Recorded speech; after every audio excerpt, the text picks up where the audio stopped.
My husband picked up the microphone at his own retirement party, looked at 300 people who had spent their careers under his direction, and said, "I'm leaving her." He didn't say my name. He didn't need to. Every head in that ballroom turned toward the table where I was sitting in a navy dress I'd bought for this exact night, next to a centerpiece of white hydrangeas I'd ordered myself. Then he reached out and pulled my younger sister against his side. "This is my new beginning," he said, and he said it like he was announcing a merger. My mother started clapping. Actually clapping, her rings catching the light from the chandelier, like her son-in-law had just won an award instead of humiliating her daughter in front of his entire company. My father leaned toward me, close enough that I could smell the bourbon on his breath, and said, "Just leave with some dignity, Carol." I picked up my purse from the back of my chair. My hands weren't shaking, which surprised me more than anything else that happened that night. I stood, smoothed my dress, and started walking toward the exit doors at the back of the Marriott ballroom, past 40 years of Hallbrook Engineering employees who were staring at their shoes, their drinks, anywhere but at me. Richard caught up to the moment with a grin I'd seen 1,000 times, the one he used when he thought he'd already won. "Where will you go now?" he called after me, loud enough for the room. I turned around. I looked at him, and then at my sister Diane, who at least had the decency to stop smiling, and then at my parents, who did not. "Home," I said. "I'll see you Monday." He laughed. A real laugh. Head back. Hand slapping the podium, once like I told a joke at his roast. A few of his golf friends laughed with him because that's what you do when the boss laughs. Even a boss who's technically retiring in 11 days. I didn't laugh. I walked out through the lobby, past the ice sculpture with the company logo carved into it, and out into the parking lot where my car sat under a streetlight, and I sat behind the wheel for 4 minutes without starting the engine, because there was one thing Richard didn't seem to remember, or had convinced himself didn't matter anymore. He didn't laugh at the board meeting. "My name is Carol Ashworth. I'm 51 years old. I live in Columbus, Ohio, in the same brick colonial Richard and I bought 22 years ago on Larchmere Drive, the one with the wraparound porch he always said was wasted space, and I always said was the only reason I agreed to buy the house. I'm the Vice President of Finance and Compliance at Hallbrook Engineering, a structural and civil engineering firm my father founded in 1979. I've worked there for 19 years. I hold 11% of the company's private shares, inherited in stages from my father as part of an estate arrangement he set up back when he still trusted his own judgment about people. I also sit, and have sat for 6 years, on Hallbrook's 5-member board of directors. Richard Ashworth, my husband of 23 years, was until 11 days from that night the chief operating officer of the same company. We met when I was 26, working my second year in the finance department under my father's very watchful eye, and Richard was a rising project manager with a good jaw and better instincts about which senior partners to impress. My father liked him immediately, the way men who build something from nothing sometimes like men who remind them of themselves. I liked him too, for reasons that felt like love at the time and now, looking back, felt more like relief. My father was a difficult man to be a daughter to. Richard made it easier, or at least made me feel like someone was finally on my side of the room. We married 18 months later. My mother wore ivory to my wedding, which nobody mentioned, because in the Ashworth Bennett family, you didn't mention things. For 23 years, I told myself, we had a good marriage. We had 2 children, both grown now. Michael, 26, an environmental consultant in Denver, and Emily, 23, finishing a master's in Chicago. We had the house, the lake cottage in Michigan Richard's parents left us, the golf club membership, the Sunday dinners with my parents that I stopped enjoying somewhere around year 12 and kept attending anyway because that's what a Bennett daughter does. What I did not know, until 9 months ago, was that my younger sister Diane, 38, divorced, working part-time at a boutique fitness studio my father had quietly invested in, had been having an affair with my husband for the better part of 2 years. I found out the way most people find out these things, badly and by accident. A hotel charge on a joint credit card statement that Richard forgot we still shared from back before we'd finished separating our finances after his last temporary cash flow problem. A Tuesday afternoon in March, a hotel 40 minutes from Diane's apartment. A Tuesday when Richard had told me he was in Cleveland for a supplier meeting. I didn't confront him that day. I didn't confront him for 6 weeks, actually, because I wanted to understand exactly what I was looking at before I said a single word about it. That decision, to watch, to document, to wait, turned out to matter more than almost anything else that happened this year. What I hadn't fully understood, sitting in that parking lot after the retirement party, was that my family had apparently known for months. My mother's applause wasn't shock. It was relief. My father's dignity comment wasn't concern for me. It was damage control. They had been planning this exit for Richard, dressing it up as some kind of romantic new chapter, and they had done it assuming I would do what I had always done at Ashworth Bennett family gatherings. Leave quietly. Absorb it. Keep the peace. They forgot one thing when they planned Richard's grand announcement for a room full of Holbrook employees. Retirement isn't final until the board formally approves the separation package, the pension conversion, and the consulting contract Richard had been counting on to keep drawing 6 figures for the next 4 years while playing golf and, apparently, building a new life with my sister. That vote was scheduled for Monday morning at 9. I didn't sleep that night. I sat at the kitchen island in the house on Larchmere with a legal pad and a glass of water I never touched, writing down dates. March 14th. The Cleveland hotel charge. April 2nd. Richard working late, on a Tuesday, home at 11:40, showered already, which struck me as strange even then because he never showered at the office. May 9th. Diane canceling our standing sister lunch for the 3rd time that spring, something about her studio's new class schedule. I am, professionally, a person who reconciles numbers for a living. I have spent 19 years finding the $6 discrepancy in a $2 million quarterly report because someone transposed a digit. Once I started looking at my own life with that same attention, the pattern didn't take long to surface. By the 2nd week of April, I had pulled 6 months of joint statements, our home security camera logs going back 90 days, and a printout of Richard's corporate calendar, which I still had access to as a board member and which he'd apparently never thought to consider I might check. I found 4 supplier meetings in Cleveland that didn't correspond to any actual Holbrook supplier contract. I found a Venmo request from Diane to Richard for gas $dollar that made no sense unless they'd been somewhere together that required splitting a tank. I want to be honest about something. I didn't confront him right away, not because I was weak, but because I needed to understand what I was protecting. My father built Holbrook Engineering from a 2-man surveying office into a 140-person firm with contracts across 3 states. I hold 11% of that company. Richard, as COO, held operational authority but no equity of his own. That had always been my father's rule, quietly enforced, never written down. Family blood held the shares, spouses did not. It was one of the few decisions of my father's I'd ever silently thanked him for, back before I understood how thoroughly he'd break his own rules for Richard when it suited him.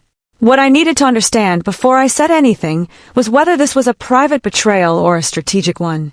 Whether Richard was in love with my sister, or whether he was positioning himself for something bigger and using her as the vehicle. The answer, it turned out, was both. I should explain how we got here, because the retirement party wasn't really where this started. It started 22 years ago, at a Sunday dinner not long after Richard and I got engaged, when my father pulled him into his study after the meal and I heard, through the door I wasn't supposed to be listening at, my father say, "You're a smart man, Richard. Smarter than half the engineers I've got.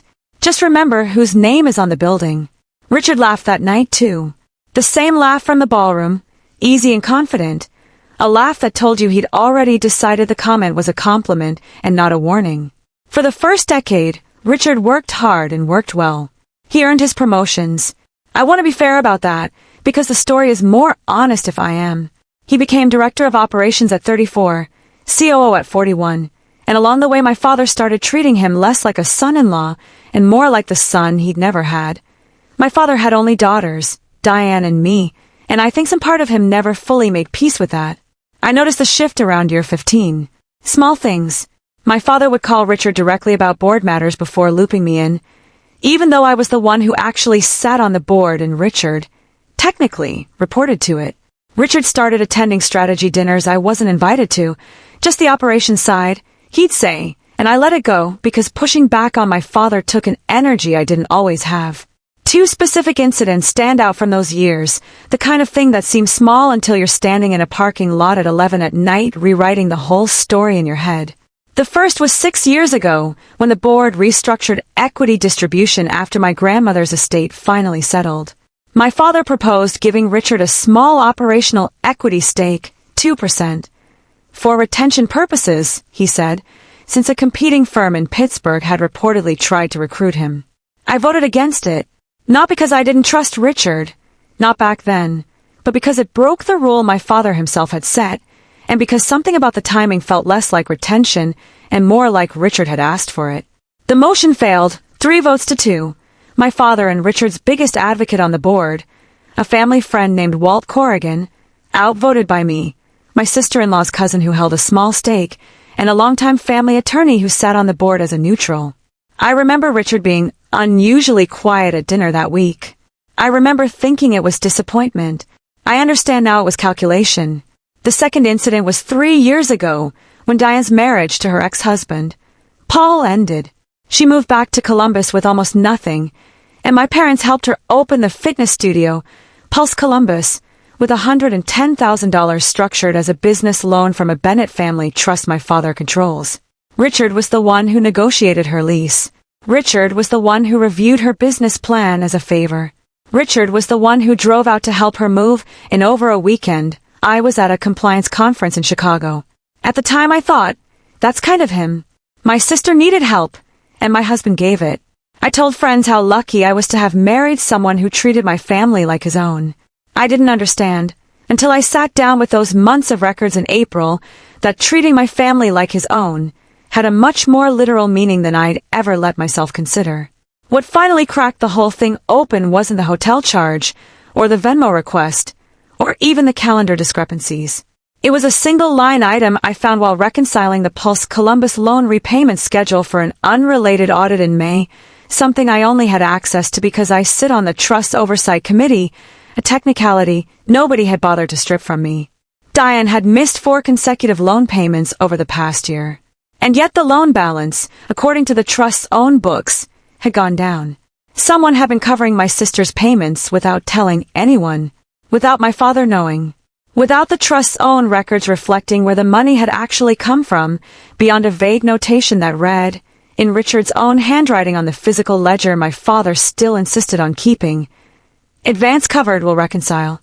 I sat with that ledger page for a long time, because if Richard was quietly paying off my sister's business debt using money that wasn't clearly accounted for, while sleeping with her, while positioning himself for a retirement package that would pay him consulting fees for 4 more years, then this wasn't a marriage falling apart from loneliness or mistakes. This was something closer to a plan, and I was, without knowing it yet, sitting on the one thing that could unravel it, a seat on the board that hadn't voted yet. Once I saw the ledger entry, I couldn't unsee it, and once I started looking for the pattern instead of individual incidents, I found it everywhere, in places I'd spent years training myself not to look. I want to be clear about something. I am not a naive woman. I built my entire career on catching what other people missed. But there is a particular kind of blindness that comes from loving someone for 23 years, and an even more specific kind that comes from being raised in a family where you were taught, early and often, that keeping the peace was your job. I was the older daughter. Diane was 3 years younger, and from the time she was small, my parents treated her like something breakable and treated me like something dependable.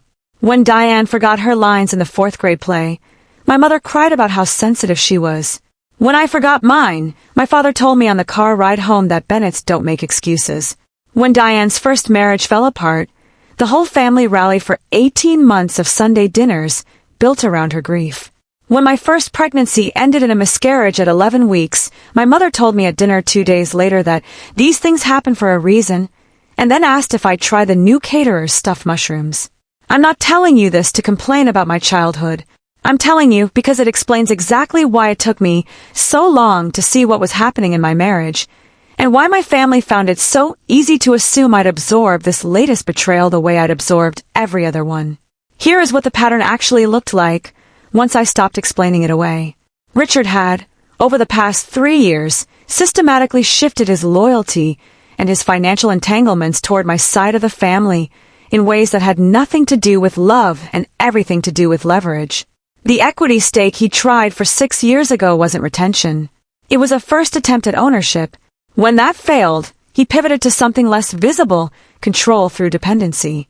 My sister's business, quietly financed and quietly propped up, gave him a foothold inside the family trust nobody was scrutinizing closely, since I'd always assumed my father's oversight was sufficient.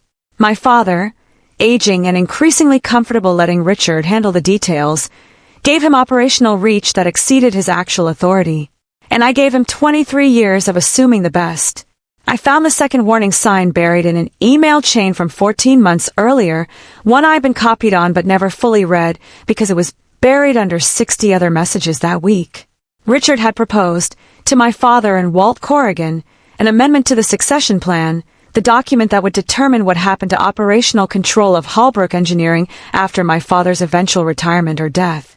The proposal would have given the COO position expanded authority over trust-held shares during any period of shareholder incapacity or absence, language so vague it could have applied to almost anything. My father had tabled it, uncharacteristically cautious, saying the board should discuss it when things settle down. Things never settled down, so it never came back to a vote. I had assumed at the time that it simply died quietly. It hadn't died.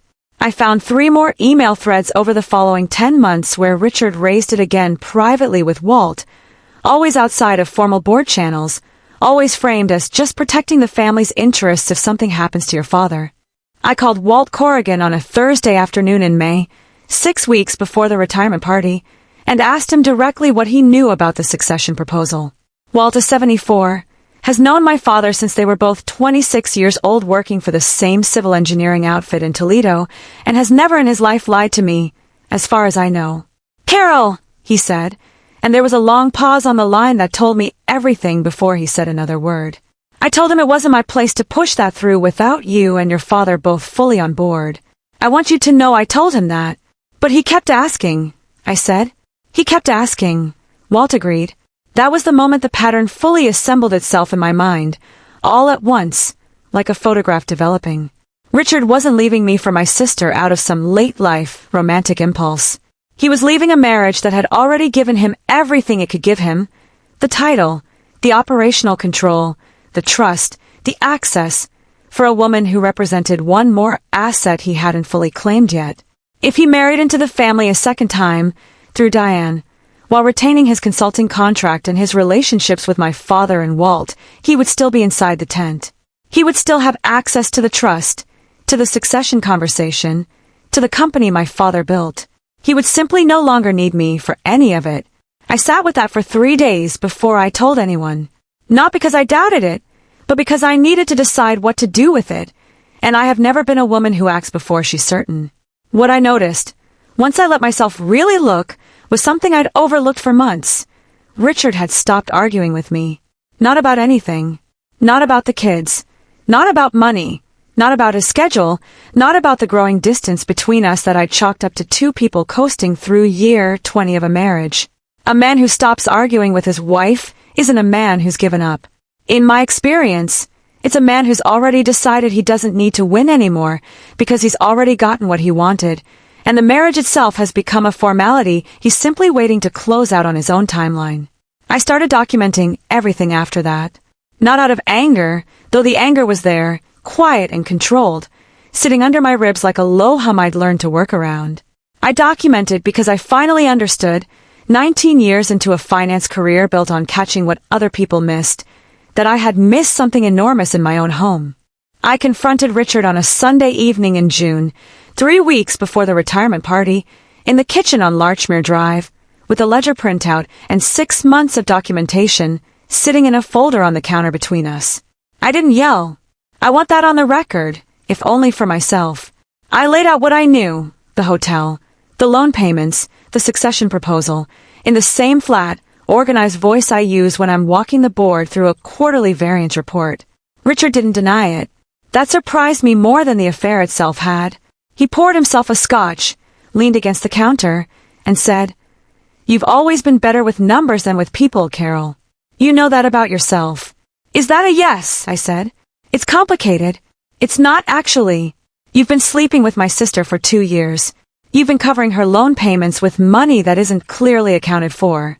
And you spend over a year trying to get expanded authority over trust shares without my father's full sign-off. I'd like you to correct me if any part of that is wrong. He didn't correct me. What he said instead was the thing I keep coming back to even now. Your family will understand. They always understand things my way eventually. You know that. He was right, and that was the part that frightened me. Within a week, it was clear my parents already knew. Not the loan detail, I don't think, but the affair, and likely some version of the retirement plan Richard had been quietly building with my father's blessing. When I called my mother, hoping for something, anything, resembling outrage on my behalf, she sighed and said, "Carol, marriages go through seasons. Diane's finally happy. Do you really want to blow up this family over something that's already decided? Already decided, as though my marriage were a boardroom motion that had passed without me in the room." My father was worse in his way because he tried to make it sound like strategy instead of betrayal. He called me into his office at Holbrook that Thursday, sat me down across from the same desk where he'd once told Richard to remember whose name was on the building, and said, "Richard's earned his retirement package. The board's going to approve his consulting contract Monday after next, and I'd rather this family not turn a business matter into a public mess." "He's leaving me for Diane," I said. "That's not a business matter." "It's both," my father said and didn't blink. "Don't make me choose between my daughter's marriage and 40 years of this company's stability."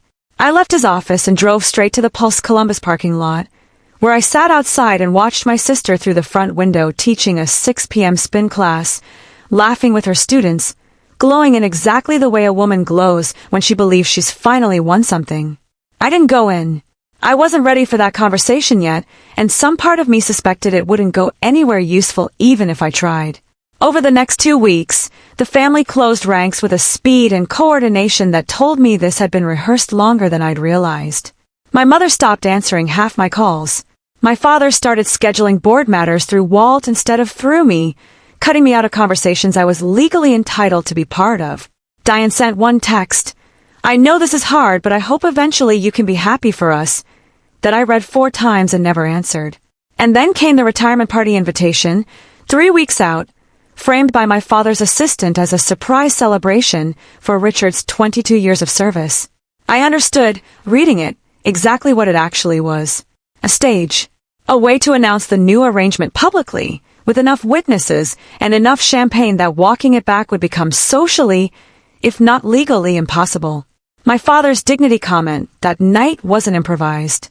It was the closing line of a script the whole family had already rehearsed. What none of them accounted for was the one thing that had nothing to do with family loyalty, sentiment, or my willingness to keep the peace.